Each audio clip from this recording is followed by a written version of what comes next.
Welcome to the Two Disabled Dudes podcast. We believe life is about how we react.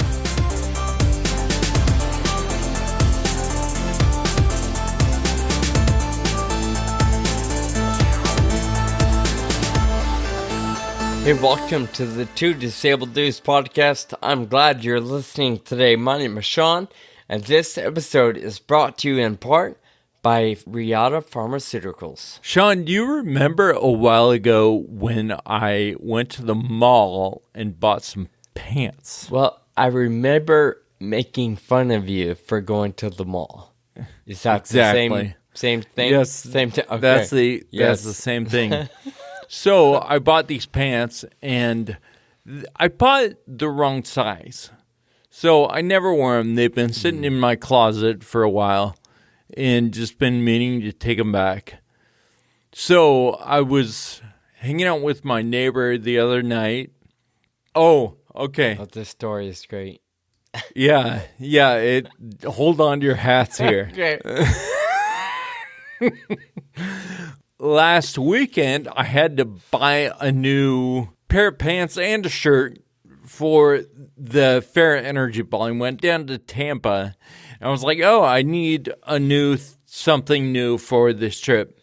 Okay. So I get a Nordstrom, and I'm leaving the next day. So I feel a little bit rushed, right?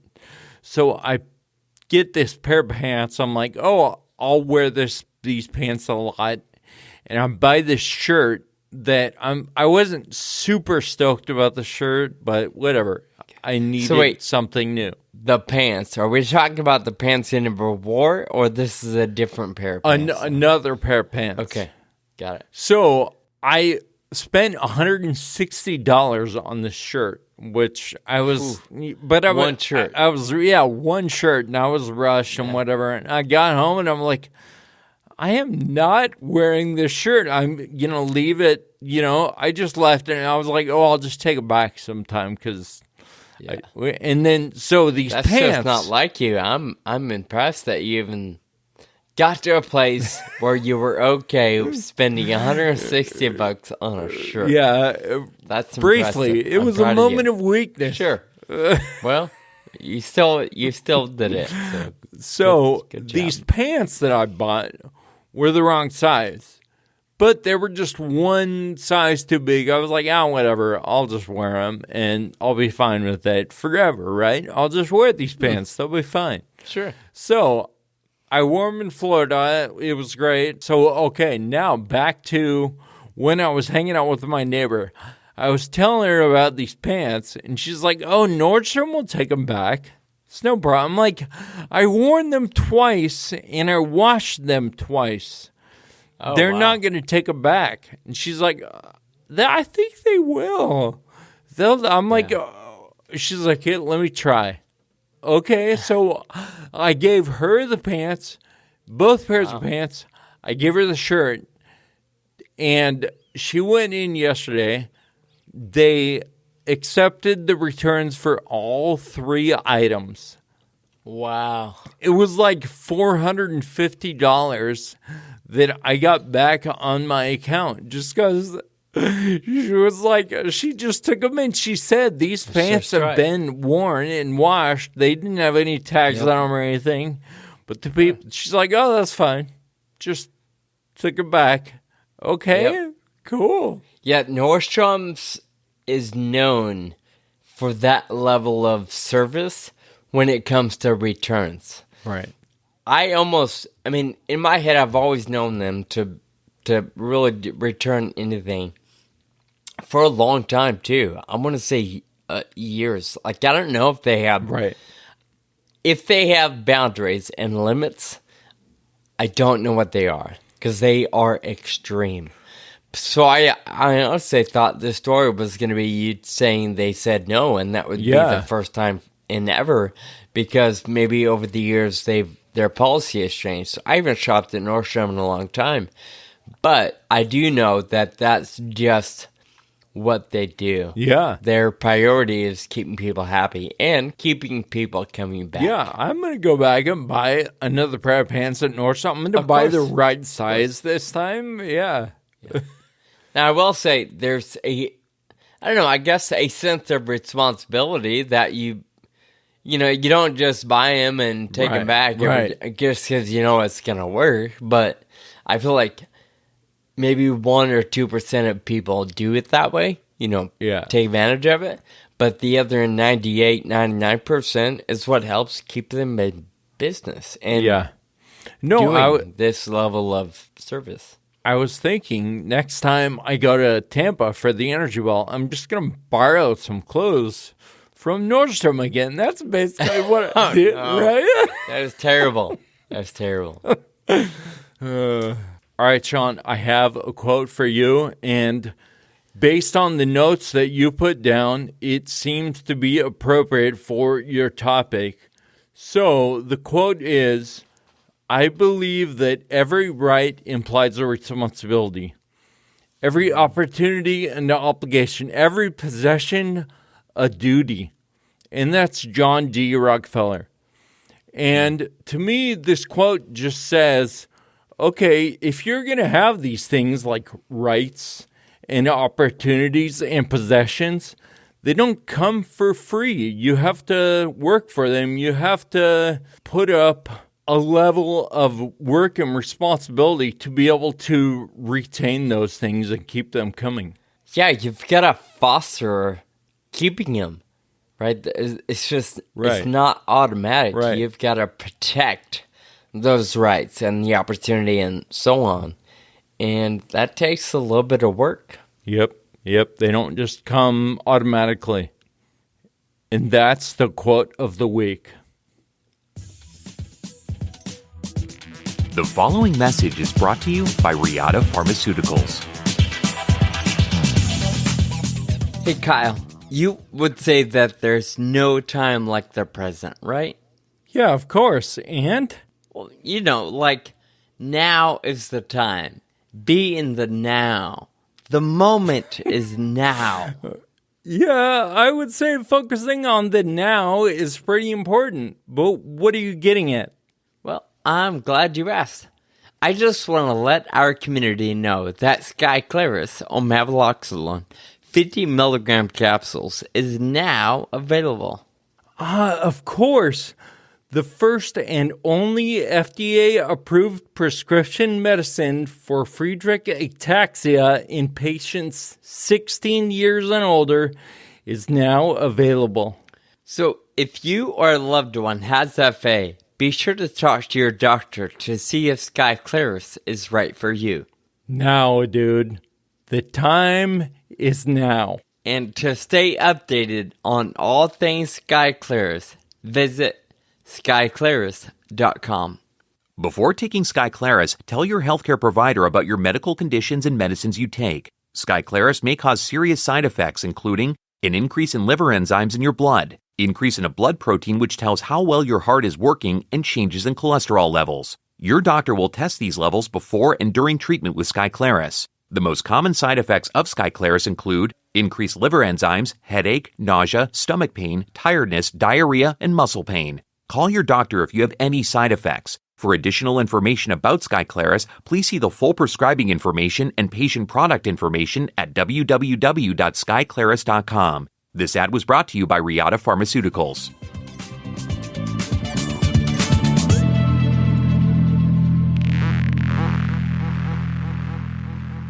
Kyle, like I said, that quote ties in perfectly with the theme of today's conversation. We alluded to this concept last week in our conversation with Matt LaFleur. Right. And he talked about responsibility and the superhero, and it just got me thinking. I pictured the scene where Peter Parker is sitting down with Uncle Ben in the first of our generation Spider-Man. Yeah. But it comes up in all of the more recent ones, somehow, some way. Right. There's a line delivered. With great power comes great responsibility. And over the last couple of months, I've had little things that I've either witnessed or I've seen, experienced, observed, and I thought, man, I wonder if sometimes those of us, we'll just talk disability, but it could have come up in any realm. I wonder if we ever do things that reflect poorly on the community as a whole, Right. because we assume the opportunity or that obligation or that right, as Rockefeller mentions, is automatic, and we have no authority or no responsibility, if you will, to foster it and care for it and protect it. And I feel like I'm leaning on the side of we have work to do. We have a part to play in the rights that we're given and afforded because of our disability. Right. It's probably easier just to give an example to set the stage. This first came to mind as I was flying. You know how it works, and many of our listeners do, especially Southwest, who I'm a fan of mostly. They don't assign seats. So the earlier you can get on the plane, the more options you have, right? You get to pick your favorite. Could be up front, window, aisle, whatever. So I like it because I get to pre-board due to utilizing a walker, my disability. So I take advantage of pre-boarding. And, well, I think pre-boarding is a bit of a perk, right? Nobody owes me access to the plane early. Even if it is a legal thing, a law, I don't think I'm owed access to the plane earlier simply because I have FA. Right. But that's maybe a different discussion. So I pre-board, and I also realized that there's a bit of an expectation when I pre-board. It's that when the plane lands, I won't slow down the deplaning process by staying in my seat. And I'll exit the plane toward the end of the process or the very end of the process so that people that can walk faster than me and move quicker are free to do that without me getting in the way. Yeah. Well, personally, I've got no issue with that. I'm rarely in a hurry to get off the plane, and I know it's just part of the deal. Plus, I don't like crowds, so I'm usually happy to wait. Like, I have no problem. I don't want to be in a cluster of people in a hurry. So, I've seen people take advantage of pre-boarding, but when the plane lands, they're usually in the group of the first 10 to get off the plane, right? Even though we all know pre-boarders should probably wait. Yeah. Right? Yeah.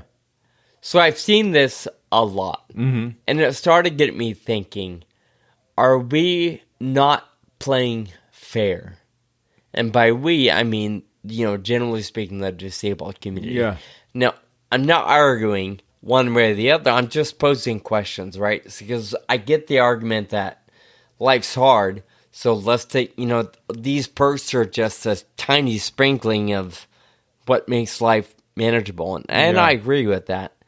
But I do wonder, is there a bit of an obligation or a responsibility on our end to respect the rules, if you will, or the general expectations? Does that make sense? Absolutely. One of the things that you touched on is that nobody owes you anything. Nobody owes you, your spot or pre-boarding or any of that stuff.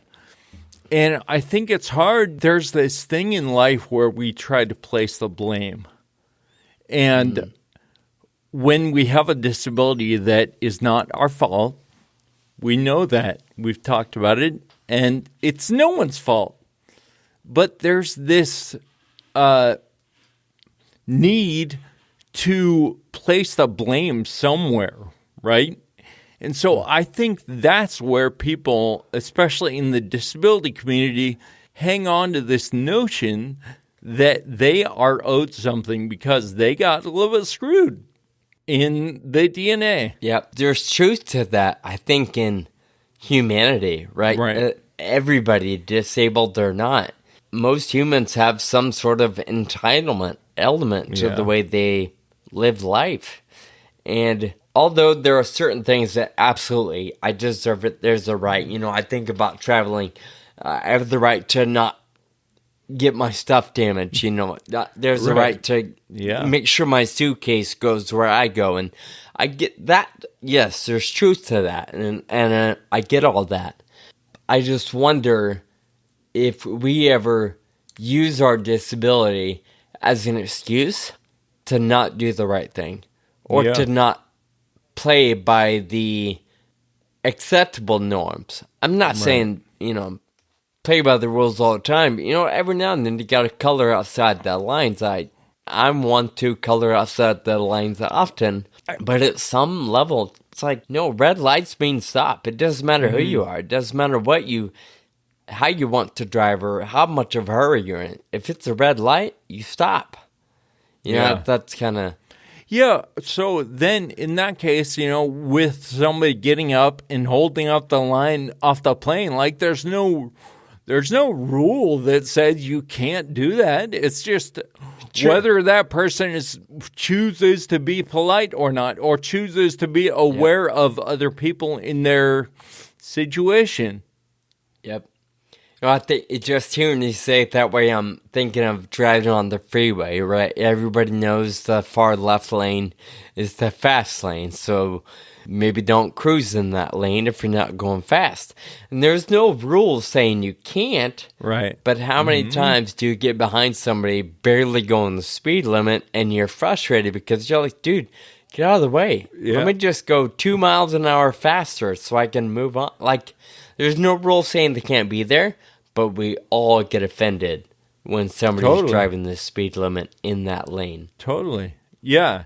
So there are rules, right? There are laws that protect people with disabilities, but there's also this interpretation and a gray area around every rule, I think. So even though you can pre-board and there are certain things afforded to you because of your disability that is going to help you, there's still a part of it that you have to interpret and be nice and not be so entitled sometimes. Sure.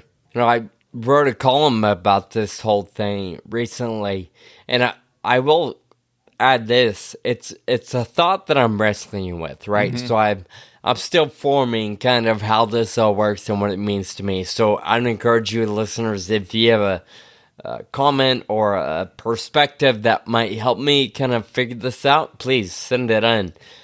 Give us a comment online or share however you like so it helps me just further wrestle with this train of thought.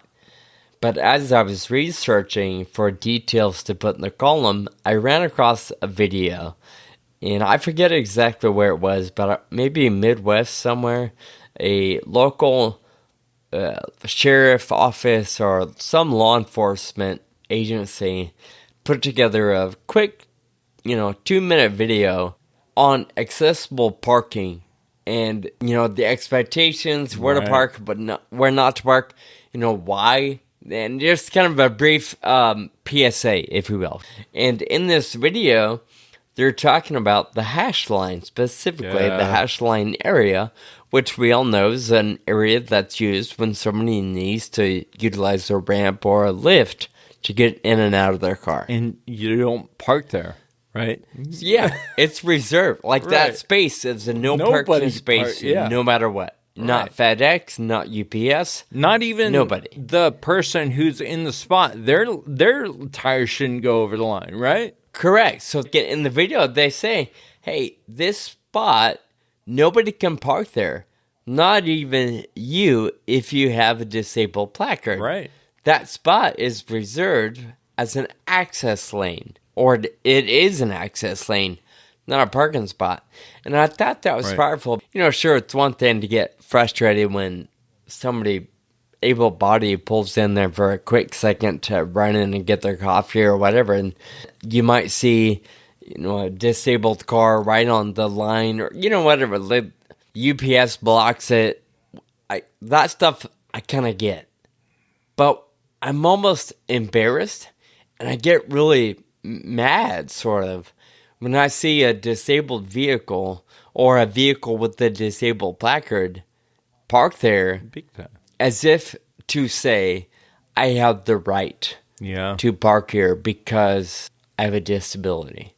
Yeah.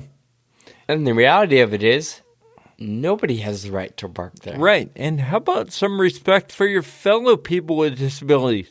Now, I can't get my ramp out because you parked in that spot and you have a disability too. Like, let's work together here. Yeah. So ultimately, I just wonder when, anybody, able-bodied specifically, when they see stuff like that, does it reflect poorly on the entire community? And if it does that mean you and I have a responsibility to do our part in helping the community look good? Yeah, I think when we talk about the hashed area and disabled parking and bathroom stalls and stuff like that, part of what we're doing is we want to make some progress on these issues. Like, that's why we talk about them, right? And then there's a person with a disability who parks in the hash mark and totally erases the effort that we put in, right? And that many people have put in. So there is a responsibility, I think, on every single person, all of us, to uphold the image of the disabled community so we can have these conversations and actually make progress. Yeah.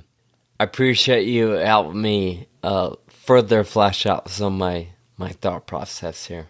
I think it's conversations like these that help us form a more well-rounded perspective on the world, and I'm glad we have an outlet to do just that. Like I said, I'm still forming my thoughts on all of this, and this episode, my recent column, all of it's helping me come to a place. So I'll keep working on my own thought process, but for now, let's wrap this recording up with some thank you notes. As people know, we find value in expressing gratitude, and we have reserved time to do just that at the end of every episode. So Kyle, who you saying thank you to today? Well, I have to thank my neighbor Joy. As I discussed at the beginning of the episode, she returned 3 items for me. She's like, I'll give it a shot. I'll take all these back for you. So thank you, Joy. Yeah, that's awesome. Well, my thank you note is going out to Aquila Fitness, a CrossFit gym here in Sacramento, and specifically Coach Justin, one of the co-owners of the gym. I recently needed a place to be able to do a workout with some cameras following me, photography and video, and that kind of stuff's hard to come by, right, at a big corporate gym. Right. So a friend of mine got me connected, and we were able to film some things at their facility over at Aquila Fitness, and they were incredibly encouraging. Great spot to be. In fact, if I lived closer, I would want to make that my gym. So Justin at Aquila Fitness, thank you for letting me borrow your space recently. This episode is made possible in part by Reata Pharmaceuticals. Check out our show notes at twodisableddudes.com, and you can get a link to Sean's recent column on this very subject that we talked about today. Have you left a review for this podcast recently? If not, we want you to do that. Please take a moment. You'd be surprised at just how helpful and important such reviews are for podcasts like this one. So take a minute, whether you're using Apple Podcasts or whatever platform you want. We'd love to get your stars and your comments on your opinion of this show. We look forward to talking with you again next week. Until then, keep living with urgency. Thank you for listening to the Two Disabled Dudes podcast. This show is possible with your support. Visit twodisableddudes.com to donate. Connect with us on Facebook, Twitter, and Instagram. And be sure to subscribe on your favorite podcast app.